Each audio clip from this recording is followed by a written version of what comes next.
الذين يؤمنون بالغيب ويقيمون الصلاة ومما رزقناهم ينفقون.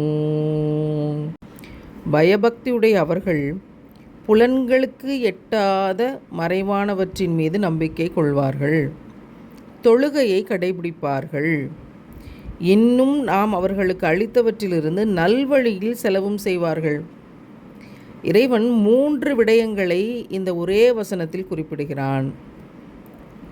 மறைவானவற்றின் மீது நம்பிக்கை கொள்வார்கள், தொழுகையை கடைபிடிப்பார்கள், இன்னும் நாம் அவர்களுக்கு அளித்தவற்றிலிருந்து நல்ல வழியில் செலவு செய்வாங்க. நிறைய நற்காரியங்களுக்கு, ஏழைகளுக்கு உணவளிப்பார்கள், உதவி செய்வார்கள், நற்காரியங்களை நல்வழியில் செய்வார்கள்.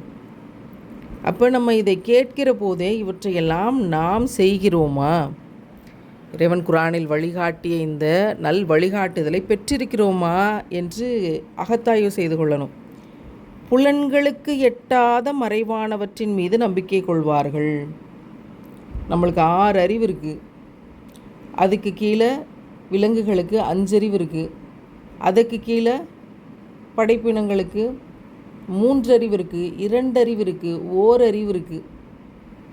அப்போ சின்ன பூச்சியிலிருந்து, பறவைகளிலிருந்து, விலங்கினங்களிலிருந்து, மனிதனிலிருந்து அப்படின்னு அப்படியே படிப்படியாக 1 அறிவிலிருந்து 6 அறிவு வரைக்கும் இருக்குது. இதற்கு மேலே அறிவு இருக்குமா? 6 அறிவுக்கு மேலே வேறு உலகங்களில் இருக்கலாம். இந்த 1 அறிவுக்கு கீழே ஏதாவது அறிவு இருக்க முடியுமா? இருக்கலாம். இது நமக்கு தெரியுமா? தெரியாது. மறைவானவை நமக்கு இங்கே தெரியப்படுத்தப்படவில்லை.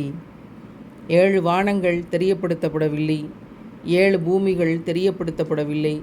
நம்ம இருக்கிற மில்கிவே கேலக்சியில் இந்த சோலார் ஃபேமிலியிலங்கிறதையே இப்போ தான் கண்டுபிடிச்சிருக்கோம். இதற்கு இன்னும் கோடி கோடியாக அளவிட இயலாத பிரபஞ்சத்தினுடைய பிரம்மாண்டங்கள் இன்னும் எவ்வளவு இருக்கும் தெரியாது. புலன்களுக்கு நமக்கு எட்டாது.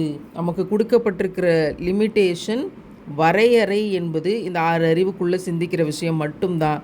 எனவே புலன்களுக்கு எட்டாத மறைவானவற்றின் மீதும் நம்பிக்கை கொள்வார்கள்.